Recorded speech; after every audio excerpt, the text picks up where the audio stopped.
Nah, nah return itu nggak hanya tadinya seperti aku bilang return tidak hanya untuk membalikkan nilai. Jadi akibatnya return itu dapat digunakan untuk bahkan pada fungsi void yang tidak mengembalikan nilai. Nah, tadi kan ini sudah dikasih tahu akan menghentikan eksekusi dan keluar dari program secara langsung, secara paksa. Nah, jadi misalnya kita kembali lagi ke fungsi gambar. Nah, kita misalnya kalau misalnya kita disuruh output bintangnya tuh sebanyak lebih dari 1.000, kita nggak pengen lakukan. Nah, kita bisa lakukan seperti ini. If X lebih dari 1.000, kita nggak jalanin. Langsung kita return. Jadi kita langsung juga melakukan instruksi yang di bawah ini. Kita coba saja.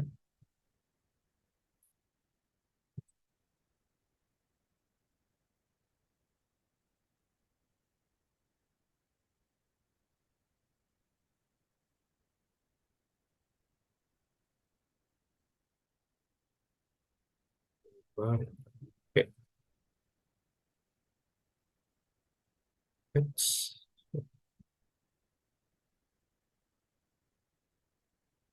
Oh, maaf. Gambar. Maaf, maaf. Itu adalah salah satu error ya tadi ya. Karena gambar ini tidak mengembalikan nilai. Jadi kita nggak bisa melakukan output karena dia bukan variabel.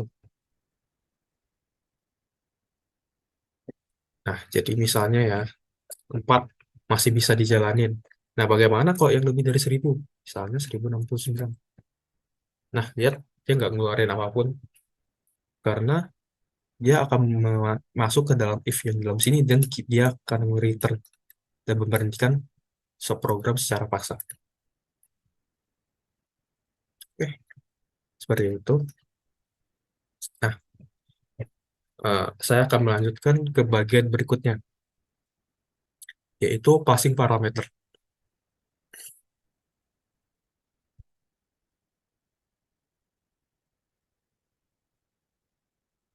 Nah, passing parameter itu apa? Nah, kita di sini kembali mempelajari parameter lebih lanjut. Nah, intinya passing parameter itu adalah ketika kita mengassign parameter-parameter dalam fungsi dengan nilai-nilai, nilai dengan objek-objek dengan sesuai dengan tipe datanya. Nah, menyalurkan nilai. Nah, sebenarnya tuh cara passing parameter, mengassign parameter itu ada dua cara. By value, jadi kayak kita kayak yang tadi, yang aku lakukan selama ini sebenarnya tuh aku melakukan passing parameter by value. Jadi aku kayak nge-assign X, mengassign nilai-nilai, mengassign variabel-variabel pada fungsi-fungsi itu dengan suatu nilai, suatu nilai yang sudah ada. Misalnya P kan sudah memiliki nilai. Aku panggil gambar P, aku assign seolah jadi dia eh, jadi nanti aku aku panggil gambar P, nanti di dalamnya kan dia gambar int X. Nah, aku panggil gambar int X, nanti aku assign X sama dengan P gitu. Lalu kita lakukan instruksi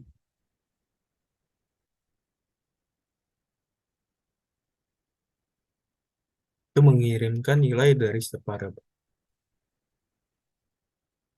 Nah, terus ada yang lebih dalam lagi, itu adalah passing parameter by reference.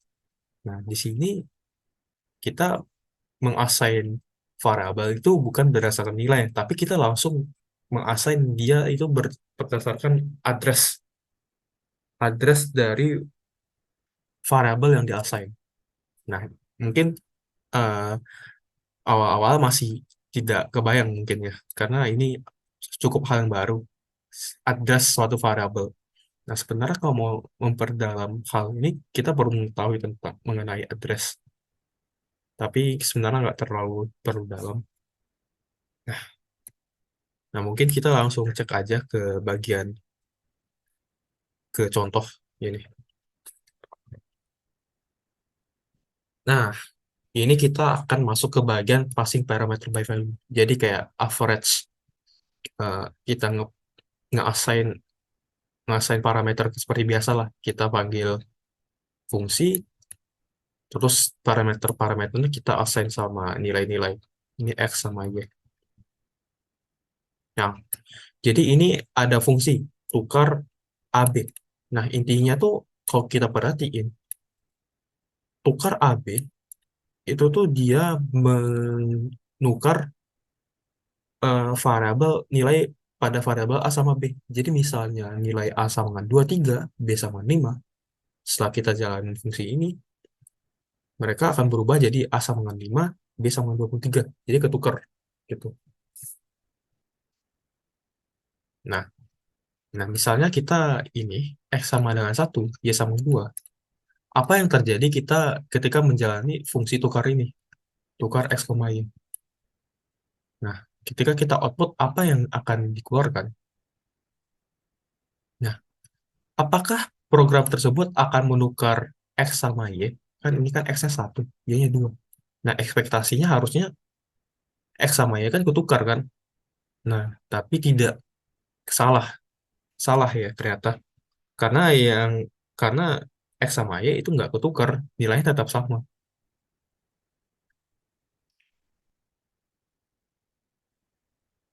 Nah, jadi tuh itu seperti yang aku bilang tadi, ketika kita panggil tukar X sama Y, kita tuh sebenarnya tuh cuman nge-assign nilai A sama sama dengan X, terus B sama dengan Y. Terus kita kita tuh cuman menukar A sama B, tapi kita bukan menukar X sama Y gitu. Nah, aku contoh ya, mungkin perlu pembuktian.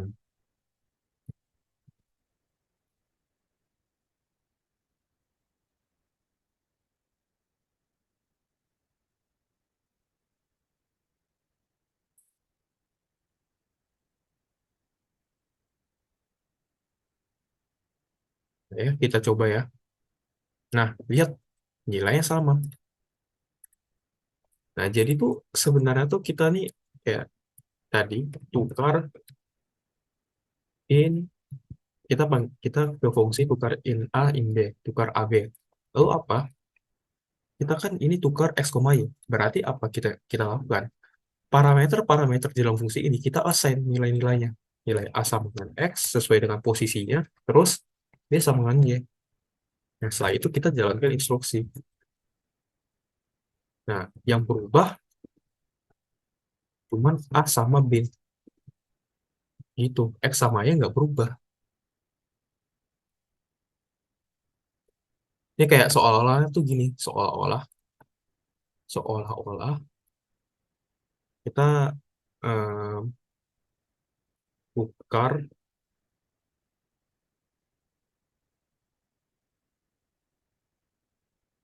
X misalnya Y, terus tukar A sama B. X sama Y tetap sama. Gitu aja sih. Mungkin ya, kita coba lagi. Misalnya 235 nih, 23 sama 5.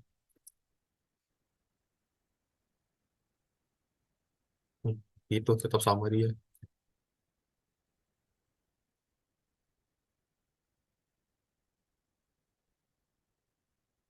Nah, jadi kita perlu hati-hati sama fungsi. Nah, nah, jadi di sini dibilang nih, kita tuh sebenarnya cuma melakukan assignment X dan Y ke A dan B aja. Apapun yang terjadi sama A sama B.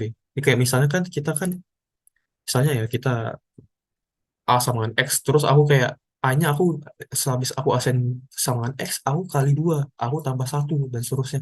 Nah, ujung-ujungnya tuh yang berubah tuh cuma A, X itu nggak berubah.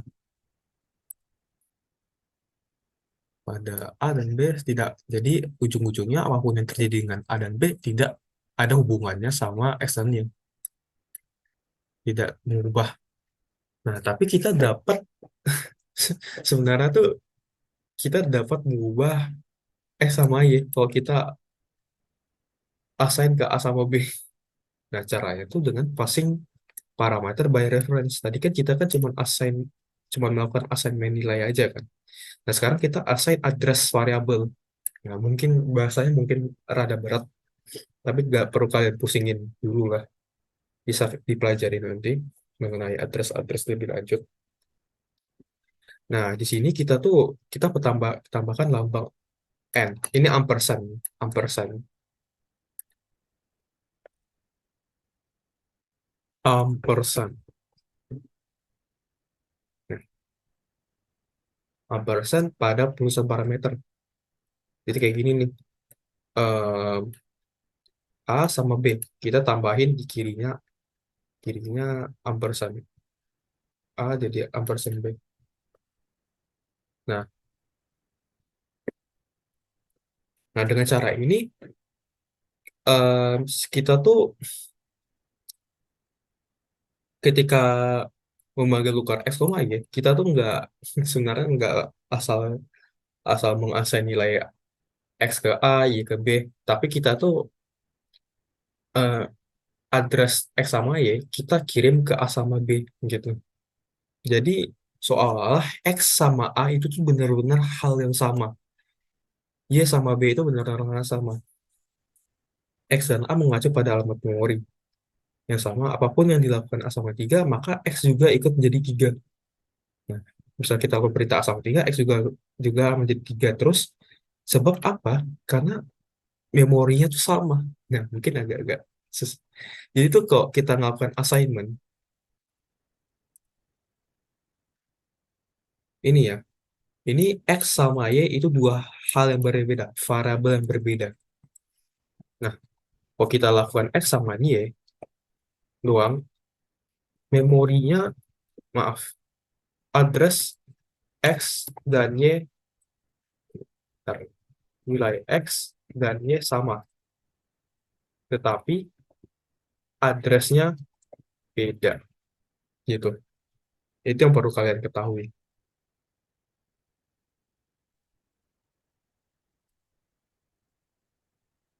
Nah, kalau kita coba kayak gini, nanti bisa benar-benar ketukar.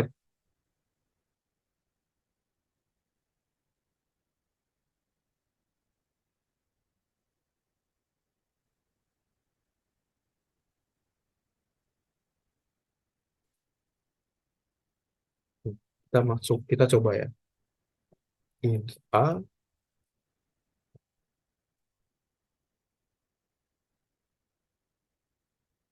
Nah, coba sekarang ya. Nah, ya kan awalnya kan 23 sama 5. Terus ini berubah jadi 5 sama 3. Jadi dia ketuker. Nah, sebenarnya tuh alasannya tuh seperti ini. Jadi tuh seolah-olah kan kita kan panggil tukar X sama Y. Kita kita lakukan ini. Memori A sama dengan X. Artinya kita mengadreskan A itu ke memori, ke alamat X. Terus B itu ke alamat Y. Oke. Apapun yang dilakukan pada A akan akan mengubah X juga karena mereka benar-benar sama. Nah, begitu juga untuk Y, untuk B sama Y. Gitu.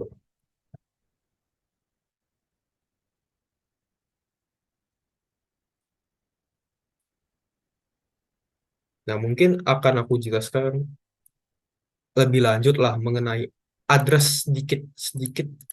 eh, leb- aku ingin menjelaskan sedikit gambaran kasar mengenai address.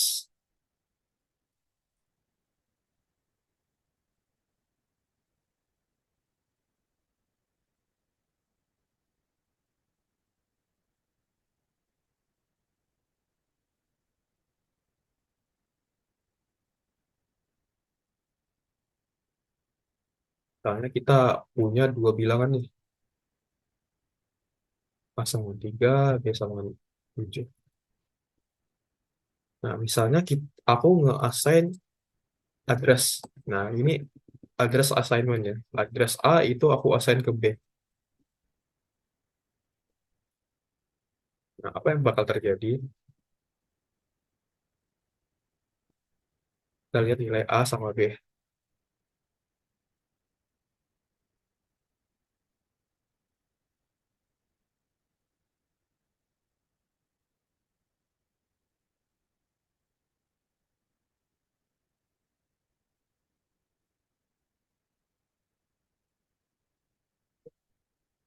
Nah, address. Sorry. Nggak bisa gini ya.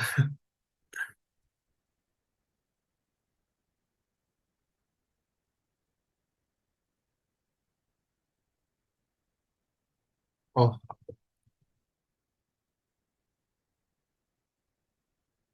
hmm, aku rada lupa juga.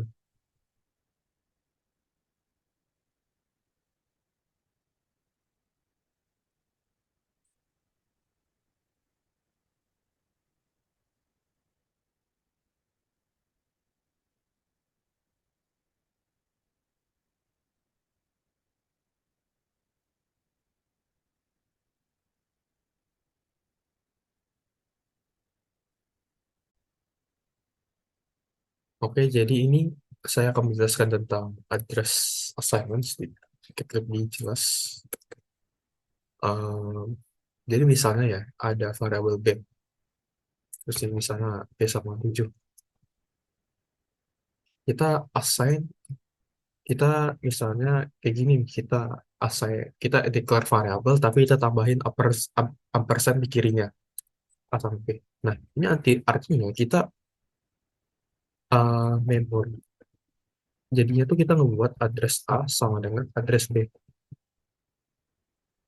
Nah, jadi kita sekarang coba lihat nih, nilai A sama B. A berapa, B berapa.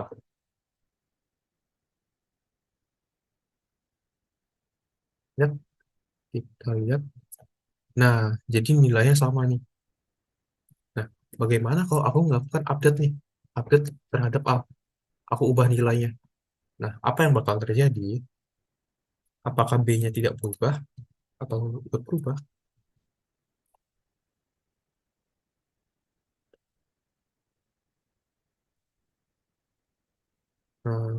Oke, mau jadi gini.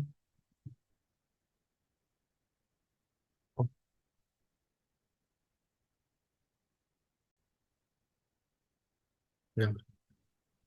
nah, kita ulang. Nah, jadi dapat dilihat, aku nggak update A, A-nya jelas-jelas berubah kan harusnya. Karena kita update. Nah, tapi di sini kita dapat perhatikan A berubah, nilai B pun juga berubah. Jadi kayak seolah-olah mereka sama. Nah, bagaimana kalau aku update B? Misalnya aku tambah B itu jadi, aku tambah 2 pada B. Apa yang bakal terjadi? Apakah A juga ikut berubah? Nah, bener nih.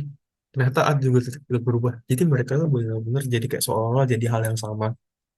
Itulah address assignment. Dan makanya kita bisa gunakan untuk penukaran ini membuat X sama Y itu juga ketukar juga. Nah, itu sekilas mengenai passing parameter by reference.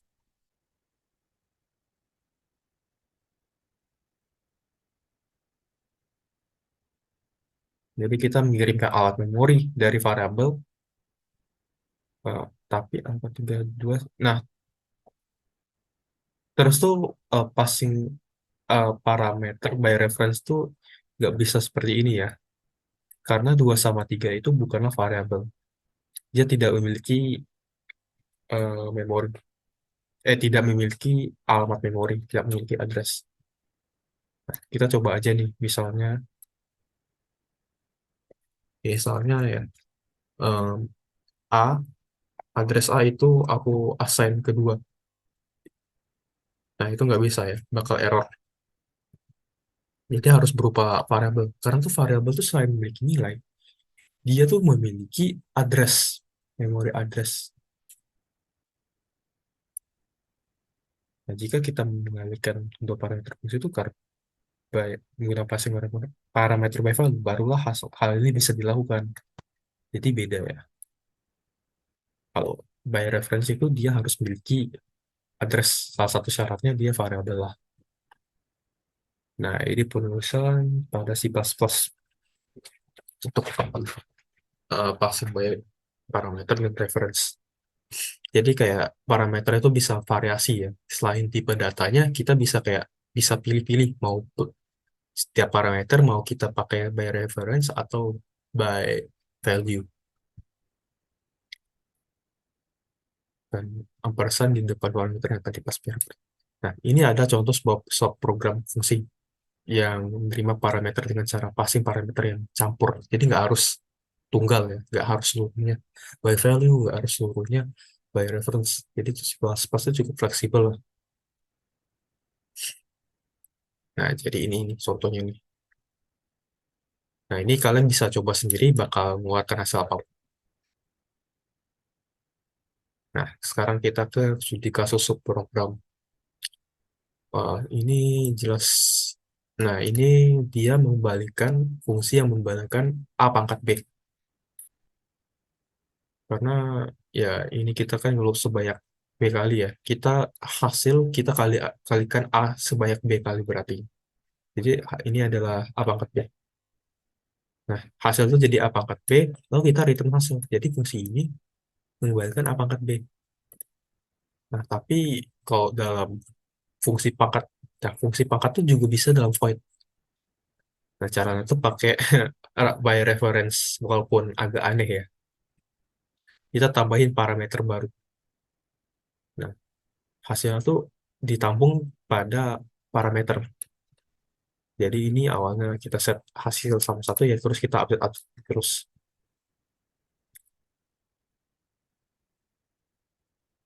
Nah, sebenarnya tuh baik dengan dua cara tersebut, baik yang pakai yang pertama, yang return in atau nggak kayak cuma ngejalanin instruksi instruksi biasa, nggak nge-return value. Eh, kita dapat mencapai hal yang sama. Nah, sini pertanyaannya mana yang lebih tepat? Sebenarnya sama aja sih. Nah, coba ya. Dalam membuatkan nilai, kita bisa menghitung nilai 3x pangkat 5 dengan cara seperti ini. Ya, kita tinggal Y sama dengan 3 kali. Terus kita 3 kali. Terus kita panggil fungsi pangkat x,5. Nah, kita kan mau x pangkat 5 kan. Jadi ya kita parameter pertama x yang merupakan A-nya. Terus B-nya tuh ini 5 tuh yang merupakan eksponennya. Nah, tapi yang tanpa void, yang tidak mengembalikan nilai, yang berupa void, agak sedikit rumit. Kan ini kan gampang aja kan. Nah, karena kita menampung jawabannya itu di parameter ketiga, hasil, kita kita kayak gini nih. Kita misalnya jawabannya tuh Y ya. Nah, kita ngelakuin seperti ini nih. Kita panggil X, Y. Nah, jawabannya tuh ditampung di Y. Nah, Y itu nanti tuh ujung-ujungnya sama dengan X pangkat 5. Jadi kalau kita panggil ini, nah nanti kita jalani instruksi, terus nanti nilainya jadi sama dengan 3x pangkat 5. Maaf, jadi x pangkat 5. Jadi ya nanti kita jika ingin mendapatkan 3x pangkat 5, kita ya udah kita kaliin aja nih jadi 3. Kita kaliin 3 aja. Nah, untuk kasus ini mengembalikan yang lebih tepat. Ya, kalau bisa yang beginian kalian pakai yang return ya. Yang pakai return value gitu ya. Nah, sekarang coba ingat kembali fungsi tukar yang kita bahas. Kurang masuk akal apabila kita menggunakan nilai saat melakukan penukaran. Sehingga untuk kasus penukaran si variabel tanpa menggunakan nilai lebih tepat. Nah, ini benar ya. Nah, kalau ini kan kita kan cuma nukar aja ya. Tentu saja kayak kita nggak perlu mengembalikan nilai apapun. Ya, intinya kayak nanti ujung-ujungnya kalian bisa dapat intuisinya sendiri lah. Fungsi jika kalian ingin capai tujuan tertentu, kalian harus pakai fungsi yang bagaimana, harus pakai yang jalanin instruksi doang, atau yang harus kembalikan nilai juga, yang harus kembalikan objek juga. Oke, sekarang ini harusnya kesimpulannya ya. Penggunaan subprogram atau function. Dari sini kita telah mempelajari bahwa subprogram itu eh, mana yang lebih cocok diimplementasikan untuk mana yang lebih cocok. Maksud saya mana dari sini kita pelajari untuk mencapai tujuan tertentu subprogram mana yang lebih baik, yang memberikan nilai atau tidak. Nah, biasanya itu subpro function yang function yang bagus, maaf, program yang bagus, eh, maaf, function yang memberikan nilai bagusnya tuh untuk mencapai tujuan yang bersifat eh,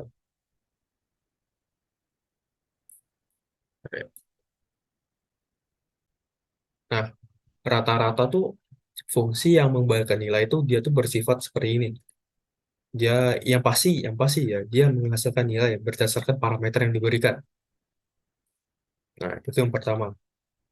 Karena yang kedua, dia tidak memberikan efek samping. Nah, efek samping kayak misalnya perubahan variabel global atau variabel lokal gitu. Variabel biasa sih ke variabel global sih. Dia tidak memberikan efek samping sih kebanyakan yang memberikan nilai. Itu bagusnya seperti itu ya. Kalian gunakan fungsi fungsi yang mengembalikan nilai, yang return value.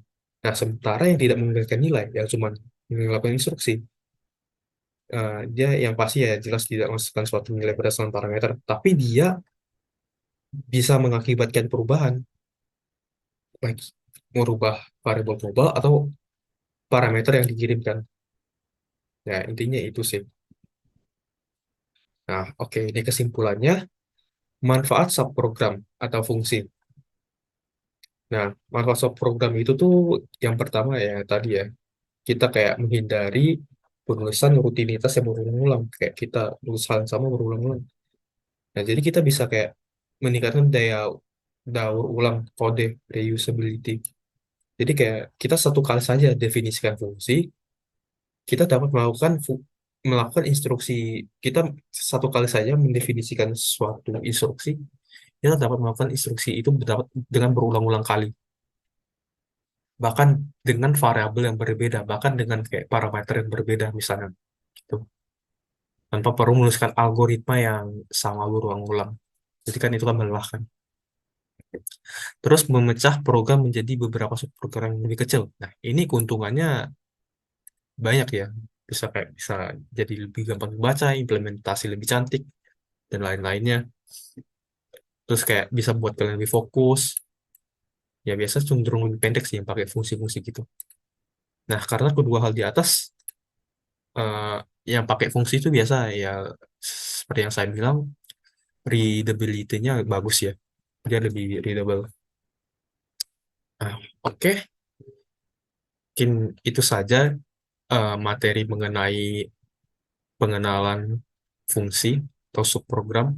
Nah, kalian untuk PR-nya bisa mencoba-coba di bagian TLX courses pemrograman dasar di chapter 10 subprogram.